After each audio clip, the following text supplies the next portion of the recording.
Yeah, it was a good win. It's our last non-conference win. They're a good team. They were 49th in the net coming into today.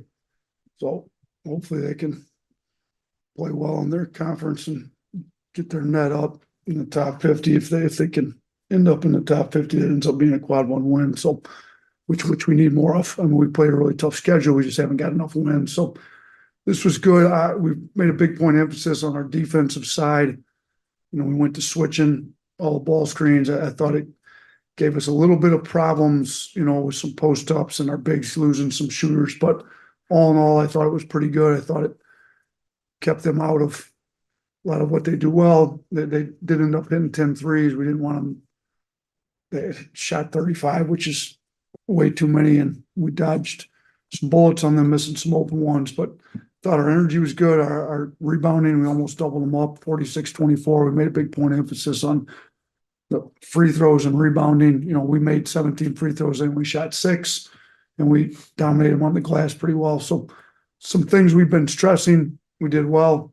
Offensively, the ball keeps moving. I don't know what the most efficient offensive game against a Richie McKay coach team at Liberty is, but this has to be close to.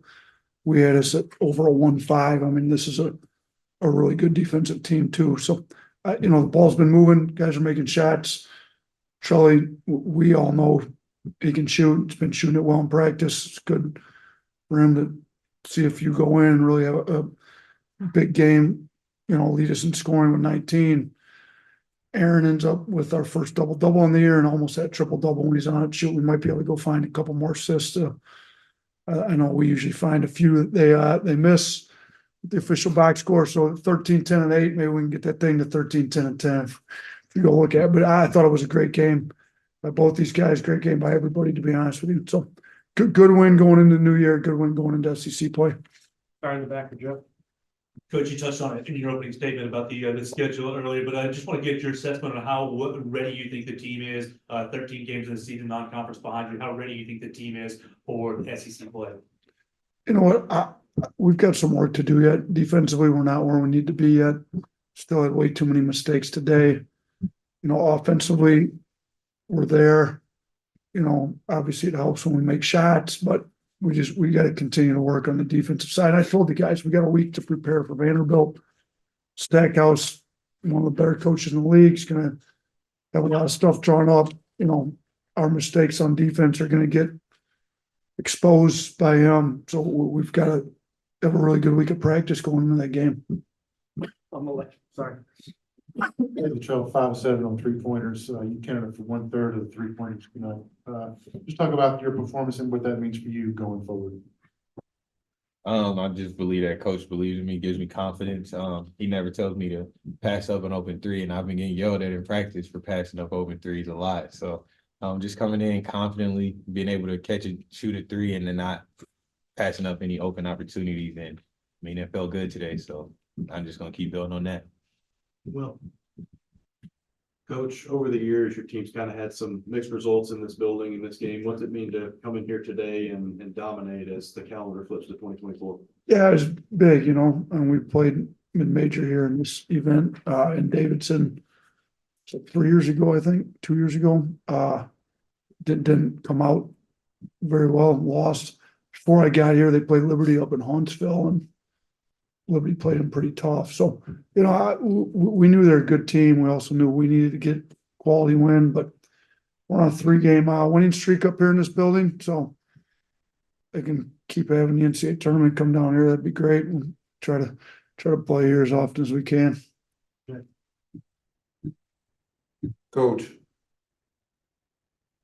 the identity of this team has kind of gone back and forth. Do you feel like your team is starting to learn and figure out their identity, especially going into SEC play?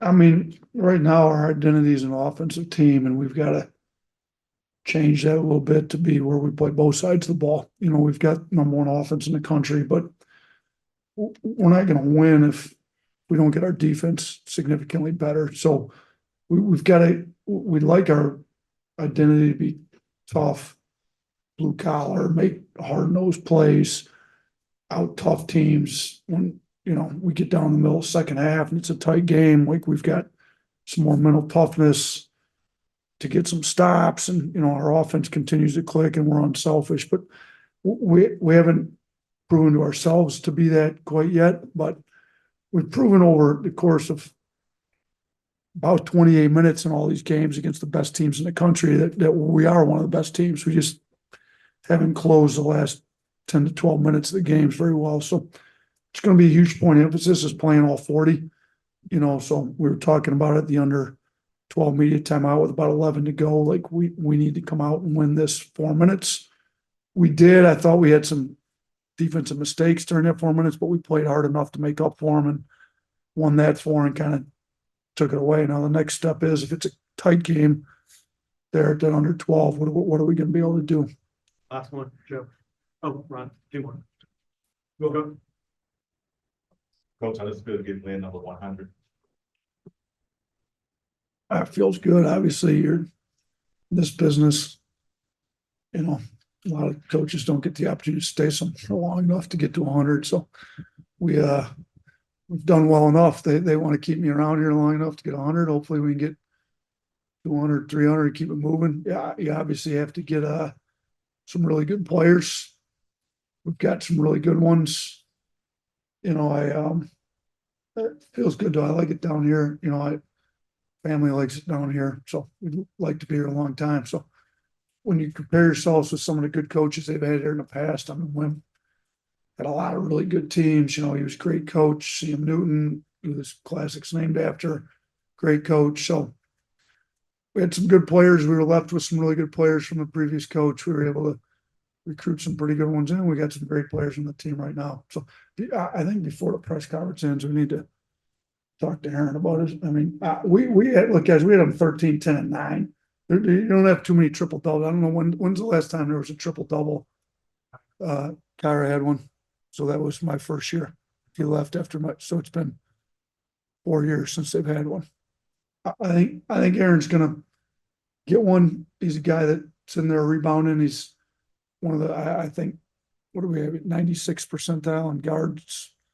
Yeah, our analytics company kind of ran some stats for us.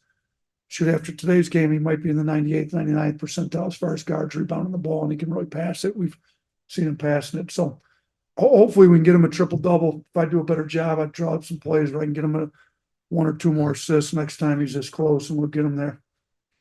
Aaron, on that note, 8 assists, or maybe that, you know, but you 21 assists on 7 on the made baskets on what 35 made baskets. What does it mean for the team to be sharing the ball so well, and then for you personally, now that knock operations behind you, how do you feel like your transition has been into the NATOs, into the Alabama system?